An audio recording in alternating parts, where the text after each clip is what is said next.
पाकिस्तान के मायानाज स्नाइपर राजा ज़ीशान हैदर की हंगामा खेज दास्तान। वतन दुश्मनों से नबर्द आज़मा राजा ज़ीशान हैदर उर्फ SS और उसके जिगरी यार सरदार खान की मौत की आंखों में आंखें डालकर अपने वतन की बका के लिए जिद्दोजहद। कदम कदम पर सनसनी और असरार के रंग लिए ऐसे वाक़यात कि सुनने वालों के सांस थम जाएं। स्नाइपर और स्पॉटर के बाद हाजिर खिदमत है इसी सिलसिले की नई कड़ी, स्नाइपर का तीसरा हिस्सा शूटर। आपके लिए पेश खिदमत हैं नए हंगामे, पुरानी दुश्मनियाँ, एडवेंचर, एक्शन और वतन के लिए जान कुर्बान करने का अज़्म रखने वाले सरफरोशों की दास्तान। रियाज आकिब कोहलर के कलम से निकला एक लाजवाल किरदार।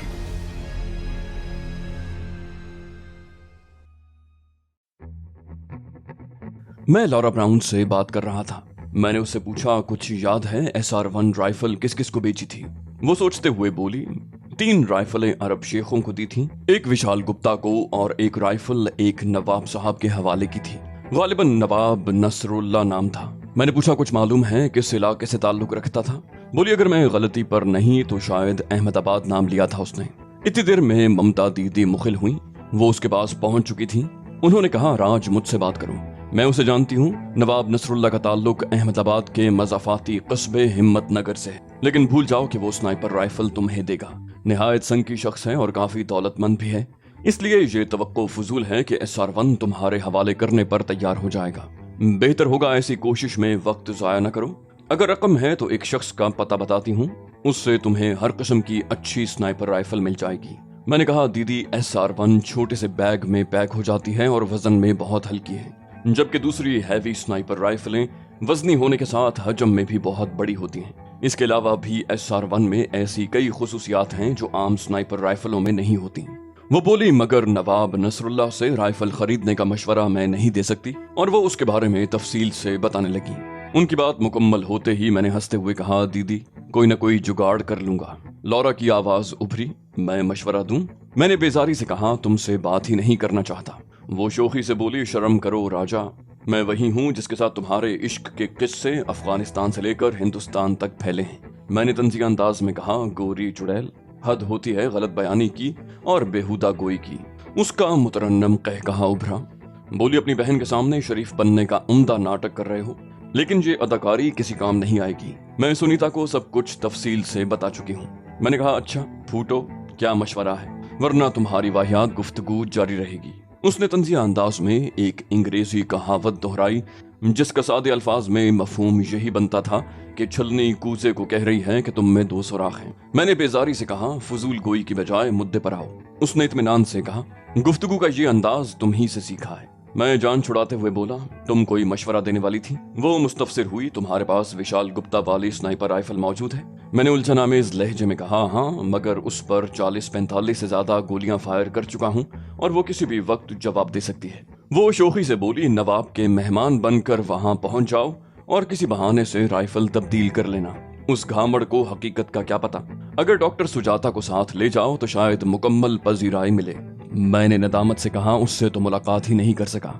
लौरा इत्मीनान से बोली, पहले नहीं की तो अब कर लो, बेचारी खुश हो जाएगी। मैंने बेजारी से कहा, उसकी खुशी से ज्यादा उसकी हिफाजत जरूरी है। वो मुंह बनाते हुए बोली, तुमने सारी दुनिया की लड़कियों का ठेका तो नहीं ले रखा? मैं बोला, सही कहा, मगर खैर खाहों का ख्याल रखना पड़ता है। बोली, झूठ मत बोलो भाई, मैंने तो कभी भूल कर भी तुम्हारी भलाई का नहीं सोचा था, फिर मेरे आगे पीछे क्यों घूमते थे? वो ममता दीदी की मौजूदगी का फायदा उठाकर मुझे छेड़ रही थी। जानती थी कि उनके सामने मैं कोई फजूल बात मुंह से नहीं निकाल सकता। मैं चिढ़कर बोला, तुम्हारे आगे पीछे घूमने वाला कोई गधा ही हो सकता है। लौरा ने कहका लगाया, बोली, शुक्र है तुमने मान लिया। मैंने झल्लाकर कहा, ये घटिया गुफ्तगू खत्म होगी या नहीं? वो मौजू तब्दील करते हुए इत्मीनान से बोली, बुढ़ा नवाब शिकार का बहुत शौकीन है, तब मुझे भी दावत दी थी। मैंने कहा, तुम्हें तो शायद। मैं कुछ उल्टा सीधा बोलने वाला था कि ममता दीदी पर नजर पड़ी। वो लौरा से सर जोड़े मेरी तरफ मुतवज्जे थीं। मैं बात बदलते हुए बोला, अच्छा चलो मैं देख लूंगा। लौरा का इस्तेहज़ाई कहकहा बुलंद हुआ। मैं खिसियाने अंदाज में बोला, ही की कोई खास वजह? उसने अफसोस भरे अंदाज में सर हिलाया, बोली, बेचारा राजा। मैं ममता दीदी की तरफ मुतवज्जे हुआ। दीदी आप सुनाएं, लौरा की बेहुदा गुफ्तगू तो शायद खत्म ना हो। वो मुतबस्सम हुई, बोली, मैं तुम्हारे दरमियान फैसला नहीं कर सकती, तो बेहतर होगा हम अपनी बातें कर लें। मैंने कहा, फिर उर्दू में बात करें। लौरा मोतरिस हुई, ये गलत है, कोई इंसानों वाली जबान बोलो। मगर उसके वावेले को नजरअंदाज करके हम अपनी जबान में शुरू रहे। एहतजाजन लौरा भाग गई थी। मैंने भी ममता दीदी से चंद मिनट मजीद गपशप की और उन्हें खुदा हाफिज कह दिया। डॉक्टर सुजाता का नंबर मेरे पास महफूज था, लेकिन मसरूफियत की वजह से उससे राब्ता नहीं कर सका था। वैसे भी उससे कोई काम ही नहीं था तो क्या राब्ता करता। अलबत्ता लौरा का मशवरा काबिल अमल था। अगर सुजाता का साथ मिल जाता तो उम्मीद थी कि मैं आसानी से SR1 हासिल कर सकता था। मैंने नंबर मिलाकर मोबाइल फोन कान से लगा लिया। घंटी गई मगर उसने वसूल न की। मैंने दोबारा कोशिश की और कामयाबी मिली। उसकी मोहतात आवाज मेरे कानों में पड़ी, हेलो। मैंने आहिस्तगी से कहा, राजा बात कर रहा हूँ, पहचाना? वो रुखाई से बोली, कौन राजा और किससे बात करनी है? मैंने हंसते हुए कहा, आप कितने राजों को जानती हैं? बोली, मैं किसी राजा को नहीं जानती। और एकदम उसकी जबान को ब्रेक लगी और उसने हकलाते हुए कहा, मगर वो तो। मैं कता कलामी करते हुए बोला, दोबारा आना इतना मुश्किल तो नहीं है। वो पुरजोश अंदाज में बोली, आप इस वक्त कहाँ हैं? मेरे पास आ जाएं या पता बताएं, मैं पहुंच जाती हूँ। मैंने पेशकश की, आपने रिहाइश गाह तब्दील तो नहीं की? मैं खुद पहुंच जाता हूँ। वो कतरे खफगी से बोली, रिहाइश वही है, और भूल गया कि आप मुझे तुम कहा करते थे। मैंने जल्दी से कहा, माजरत चाहता हूँ। वो आहिस्तगी से बोली, मैं मुंतजिर हूँ और दोपहर का खाना इकट्ठे खाएंगे। विश्वास सिंह को बताकर मैं वहां से निकल आया। रास्ते में फूलों का गुलदस्ता भी ले लिया कि खाली हाथ जाना मुनासिब नहीं था। जगह मेरी देखी भाली थी, इसलिए पहुंचने में कोई दिक्कत न हुई। उसका फ्लैट दूसरी मंजिल पर था। मैं लिफ्ट से दूसरी मंजिल पर पहुंचा। थोड़ी देर के बाद मैं फ्लैट नंबर 19A के दरवाजे की घंटी बजा रहा था। दरवाजा खुद सुजाता ने खोला था। वो पहले जैसी थी, बस जरा फरबा हो गई थी। इतनी देर लगा दी। खुशदिली से मुस्कुराते हुए उसने मुसाफा किया और एक तरफ होकर मुझे अंदर आने का रास्ता दिया। उसे गुलदस्ता पकड़ाते हुए मैं अंदर दाखिल हुआ और बेतकल्लुफी से एक सोफे पर तशरीफ टेक दी। दरवाजा बंद करके उसने फूलों को गुलदान में सजाया और मेरे सामने नशिस्त संभाल ली। बोली, यकीन नहीं आ रहा आपको देख रही हूँ। मैंने कहा, एक जरूरी काम से आया था, सोचा अपनी बहन से मिलता जाऊं। उसने मुंह बनाया, बोली, बहन की शादी पर आने की जहमत तो की नहीं, अब क्या फायदा? मैं खुशगवार हैरत से बोला, क्या सच में? उसने इस बात में सर हिलाया, बोली, पिछले हफ्ते ही हनीमून टूर से लौटे हैं। मैंने पूछा, भाई किधर हैं? उसने कहा, अस्पताल में हैं। उन्हें बता दिया था, बस आने ही वाले होंगे। मैं मोहतात अंदाज में बोला, मेरा तारुफ भी करवाया था। उसने नफी में सर हिलाया, बोली, उसे कहा है कि लखनऊ से मेरा मुंह बोला भाई आया है। और उसने मेरे बारे में जो कुछ खावंद को बताया था तफसील से दोहरा दिया। उसके खावंद डॉक्टर सिद्धार्थ के आने तक हम गपशप करते रहे। उसकी आमद पर इकट्ठे खाना खाया। डॉक्टर सिद्धार्थ हंसमुख और नर्म दिल शख्स था और सुजाता से बहुत मोहब्बत करता था। यकीनन सुजाता को एक बेहतरीन शौहर मिला था। दोपहर ढले उनसे इजाजत लेकर मैं वहां से निकल आया। सुजाता ने मुझे रोकने की कोशिश की, मगर मैंने मसरूफियत का बताकर टाल दिया। यूं भी उसे मेरे काम का पता था, इसलिए मेरी मसरूफियात का अंदाजा लगाना उसके लिए मुश्किल नहीं था। उसे काम के बारे में मैंने कुछ नहीं बताया था, क्योंकि अब वो शादीशुदा थी और मशरकी औरत शौहर की इजाजत की मोहताज होती है। वहां जाना बज़ाहिर तो बेफायदा रहा था, अलबत्ता सुजाता से मुलाकात हो गई थी। वो एक मुखलिस लड़की थी और उसने मेरी काफी मदद की थी। यकीनन अपने मोहसिनों के हाल से बाखबर रहना और मौका मिलने पर राब्ते बहाल रखना भी कम मुफीद न था। लिफ्ट मौजूद नहीं थी। मैंने इंतजार करने के बजाय सीढ़ियों से जाना मुनासिब समझा। सीढ़ियां उतरते हुए मैं पहली मंजिल पर पहुंचा और जूं ही फर्शी मंजिल तक जाने के लिए पहले कदमचे पर कदम रखा, अचानक ही पीठ से पिस्तौल की नाल टकराई और एक सर्द आवाज समातों में पड़ी, गलत हरकत करने से पहले सोच लेना कि इसके बाद दुरुस्त हरकत के काबिल नहीं रहोगी। आवाज निस्वानी थी, मगर कदरे भारी, यूं जैसे आवाज तब्दील की गई हो। मैंने कदम रोकते हुए गर्दन घुमाना चाही। आवाज आई, मुड़कर देखना भी गलत हरकत तसव्वुर होगा। हाथ ऊपर और आहिस्ता से दाएं मुड़ो। मैंने शराफत से हिदायत पर अमल किया। बदकिस्मती से राहदारी खाली पड़ी थी। अगर आमदुरफ्त होती भी तो असलहा देखकर भला कौन मदद करता। पिस्तौल की नाल से टहूका देते हुए उसने अगली हिदायत दी, आगे बढ़ो। मैं सुस्त रवि से कदम लेने लगा। दिमाग उस आवाज को पहचानने की कोशिश कर रहा था। लगा मैं उसे पहचानता हूँ, मगर उसके लहजा बदलने की वजह से शनाख्त नहीं कर पा रहा था। उसके साथ ये हैरानी भी दिमाग को चकरा रही थी कि आखिर वो मुझ तक पहुंची कैसे। शायद सुजाता ने मुखबरी की है। एक इम्कानी सोच पैदा हुई जिसे मैंने सख्ती से झुठला दिया था, क्योंकि डॉक्टर सुजाता से इतने घटिया रवैये की तवक्को मैं मरकर भी नहीं कर सकता था। वो निहायत मुखलिस और सादा दिल लड़की थी, और मैं भी इतना कूड़ मगज न था कि रवैयों की शनाख्त न कर पाता। फ्लैट नंबर 11A के सामने जाते ही उसने हुक्म दिया, 1122 ताले का नंबर है, खोल कर अंदर चले जाओ। मैंने नंबर मिलाकर कुफल खोला और दरवाजे को अंदर की तरफ धकेल दिया। दरवाजे में एक ही पट था जो दाएं जानिब खुलता था। दरवाजा कुफल होने की वजह से यकीनन फ्लैट खाली होना था, और तकनीकी तौर पर दरवाजे में दाखिल होने के वक्त ही मुखालिफ से निमटना निस्बतन ज्यादा आसान था। अंदर जाने के बाद तो उसने जिस्मानी फासला पैदा कर लेना था, फिर उसके खिलाफ कोई चाल मुश्किल ही से कामयाब हो पाती। उसने एक बेवकूफ़ी या चालाकी ये की थी कि पिस्तौल की नाल मुसलसल मेरी पीठ में चबोई हुई थी, जिसकी वजह से देखे बगैर उसकी जगह का अंदाजा करना आसान था। पहला कदम मैंने बिल्कुल उसी जगह रखा जहां कमरे की बाईं दीवार की सीध बन रही थी। दूसरा कदम फुट भर आगे आना था। मेरा पांव सुस्ती से मतलूबा जगह से टकराया और फिर मैं बिजली किसी तेजी से बाईं जानिब हटा। साथ ही उसके हथियार वाले बाजू को थामते हुए मैंने अपना घुटना उठा दिया। घुटना उसके पहलू से टकराया। बेचारी के मुंह से जोरदार आह की आवाज निकली। साथ ही एहसास हुआ कि जल्दबाजी में अपनी शिनासा को अच्छी खासी चोट पहुंचा चुका हूं। वो बिमला थी। हथियार के नाम पर उसने बालों वाले ब्रश का दस्ता मेरी पीठ पर टेका हुआ था, जिसका दबाव बिल्कुल पिस्तौल की नाल जैसा लग रहा था। यकीनन वो मजाक के मूड में थी, मगर जो रद्द अमल मैंने जाहिर किया था उसूलन उसे उसके लिए भी तैयार होना चाहिए था। वो पहलू पर हाथ रखे कराहती हुई सीधी हुई। बेड़ा गर्क राजे, उफ। मैंने नदामत जाहिर की, सॉरी यार, तुमने तो डरा ही दिया था। वो बाएं पहलू को मसलते हुए आगे बढ़ी। मैंने जल्दी से दरवाजा बंद करते हुए उसे सहारा देने को हाथ बढ़ाए।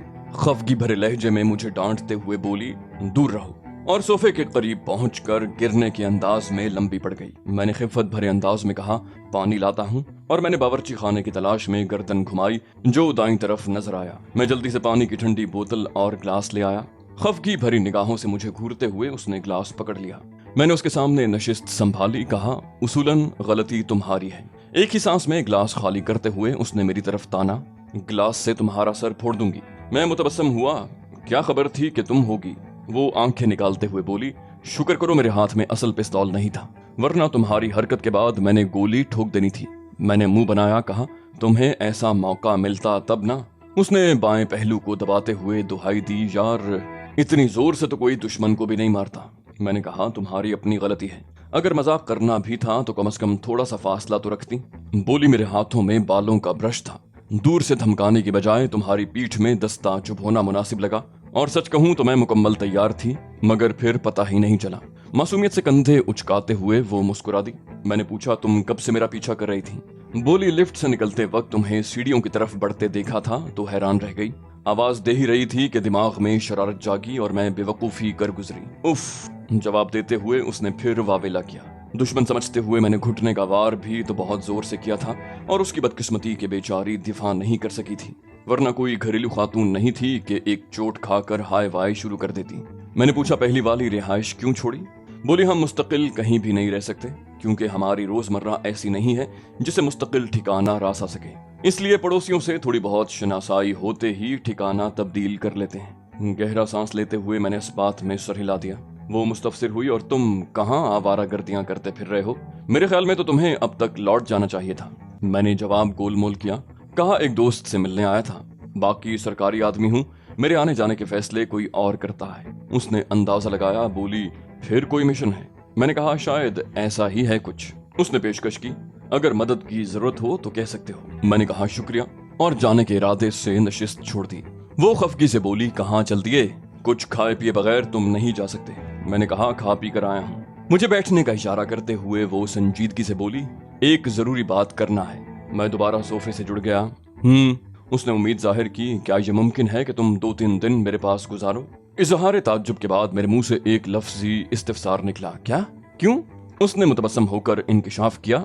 बोली, तुम्हारी शागिर्द बनना चाहती हूँ। मैंने इनकार में सर हिलाया, इतना वक्त कहाँ है, लेकिन अचानक ख्याल आया कि SR1 के हुसूल की कोशिश के लिए इसे साथ ले जाऊं। वो सुजाता से खूबसूरत नहीं तो कम भी नहीं थी, और सबसे बढ़कर के उसने अमली मैदान की खाक छानी हुई थी, इसलिए सुजाता से कई गुना ज्यादा मुफीद थी। मैंने फौरन हल भी बता दिया, अलबत्ता मेरे साथ अहमदाबाद जाना चाहो तो तुम्हारा मकसद भी पूरा हो जाएगा। उसने चोट की। बोली गोया स्नाइपिंग सिखाने का मुआवजा चाहिए। मैंने मुंह बनाते हुए कहा, लम्हा भर पहले तुमने फरमाया था कि मदद की जरूरत हो तो कह सकता हूँ। उसने झेमते हुए बात संभालने की कोशिश की। तो तब कहते ना। मैंने बेनियाजी से कंधे उचकाए। जरूरत होती तो कह देता, अलबत्ता तुम्हारे फायदे का सोचकर पेशकश कर दी। वो मुस्तफसिर हुई, अहमदाबाद में क्या काम है? मैंने कहा, एक मुफीद स्नाइपर राइफल है जो अहमदाबाद के अलावा कहीं से भी नहीं मिल सकती। मैंने उसे SR1 के मुतालिक जरूरी तफसील बता दी। 1 मिनट, ये कहकर उसने मोबाइल फोन में पैगाम लिखा और किसी को भेजकर बोली, अगर इजाजत मिली तो जरूर चलूंगी। मैंने इस बात में सर हिलाने पर इक्तिफा किया था। जवाब आने तक चाय बना लूं। ये कहते हुए वो बावर्ची खाने में घुस गई। मैं सोफे से टेक लगाकर आइंदा का लाहे अमल सोचने लगा। वो चाय और जवाब के साथ ही बावर्ची खाने से नमूदार हुई। मेरे सामने प्याली धरते हुए उसने खुशगवार तबस्सुम से ऐलान किया, इजाजत मिल गई है। मैंने पूछा, जानती हो तुम्हें क्यों साथ ले जाना चाह रहा हूँ? वो एतमाद से बोली, 1 अकेला 2 11। मैंने हकीकत उगलते हुए उसके अंदाजे को ज़िबाह किया। मैंने कहा, वो संकी बुढ़ा खूबसूरत लड़कियों के लिए कुछ ज्यादा ही नर्म है। वो ताज्जुब से बोली, तारीफ कर रहे हो या तजलील? मैं मुतबस्सम हुआ, इंकिशाफ कर रहा हूँ कि मैदान अमल में औरतों के पास दोहरे हथियार होते हैं, बस उन्हें इस्तेमाल का तरीका आना चाहिए। वो तंज़िया लहजे में बोली, छोटी बच्ची नजर आ रही हूँ या बापर्दा खातून के जिसे इस इंकिशाफ की जरूरत पड़ेगी? मर्द की फितरत को पहचानना और उसके मुताबिक काम लेना औरत की फितरत में शामिल है। हम जैसी लड़कियों को आगाज तरबियत ही में सब सिखा दिया जाता है। यूं भी औरत किसी भी सतह की हो, मर्दों को संभालने का हुनर कुदरत ने उसकी सरिश्त में वदियत किया होता है। मैं मुख्तसर नशिस्त में किसी भी मर्द की फितरत को जान सकती हूँ और अंदाजा कर सकती हूँ कि मौसूफ की क्या आदात व अतवार हो सकते हैं। मैं मज़ाही अंदाज में बोला, तो पहली मुलाकात में मेरे बारे में क्या अंदाजा लगाया था? वो मुंह बनाते हुए बोली, यही कि निहायत बदज़ौक़, बदतहज़ीब, बदअखलाक और गवार शख्स हो। मैंने खफगी जाहिर की। इतना घटिया अंदाजा लगाने की वजह? उसने बेनियाजी से कंधे उचकाए। बोली, अब भी अपने मौक़िफ़ पर कायम हूँ। मैंने मौजू तब्दील किया। कहा, तुम चंद दिनों के लिए बाकायदा मेरी शागिर्द बनने जा रही हो। इस दौरान मुझे इज्जत से मुखातिब करना, तमीज के दायरे में रहकर गुफ्तगू करना और सीखने की सलाहियतों को बरूए कार लाकर कम वक्त में ज्यादा से ज्यादा सीखने की कोशिश करना होगी। एकदम संजीदा होते हुए उसने पूछा, ठीक है उस्ताद जी, अब बताएं लाहे अमल क्या होगा? मैंने कहा, तुम्हें वहाँ किसी मशहूर अखबार की रिपोर्टर बनकर जाना होगा। मैं बतौर तर्जुमान जाऊंगा। वो इत्मीनान से बोली, ये तो कोई मसला नहीं। मैंने नशिस्त छोड़ते हुए हिदायत की, सुबह तैयार रहना। उसने पेशकश की, रात यहीं गुजार लो। मैंने नफी में सर हिलाया। कहा, दोस्त के घर मेरी स्नाइपर राइफल पड़ी है, वो लानी है। इस बहाने अलविदाई मुलाकात भी कर लूंगा। उसके होंठों पर धीमा सा तबस्सुम उभरा। बोली, जैसा आपको मुनासिब लगे उस्ताद जी। मेरी सरजनिश के बाद उसके लहजे में वाज़ेह तब्दीली आ गई थी। अगले दिन हम बिमला की कार में आगे रवाना हुए। अस्पताल से उसने चंद दिनों की छुट्टियां ले ली थी और अपने लिए BBC की खुसूसी रिपोर्टर का कार्ड बनवा लिया था, जिस पर उसकी तस्वीर भी चिस्पा थी। नाम की जगह मिस एलिजबेथ लिखा था। एक अच्छे से कैमरे का बंदोबस्त भी उसने कर दिया था, क्योंकि मैंने उसका तर्जुमान होने के साथ कैमरामैन भी होना था।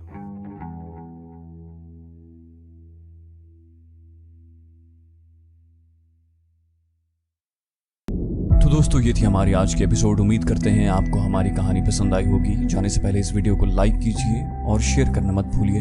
कमेंट करके हमें बताइए कि आपको हमारी वीडियो कैसी लगी। और अगर अभी तक आपने इस चैनल को सब्सक्राइब नहीं किया तो इसे सब्सक्राइब कीजिए और बेल आइकन दबाकर ऑल नोटिफिकेशंस ऑन कर लीजिए।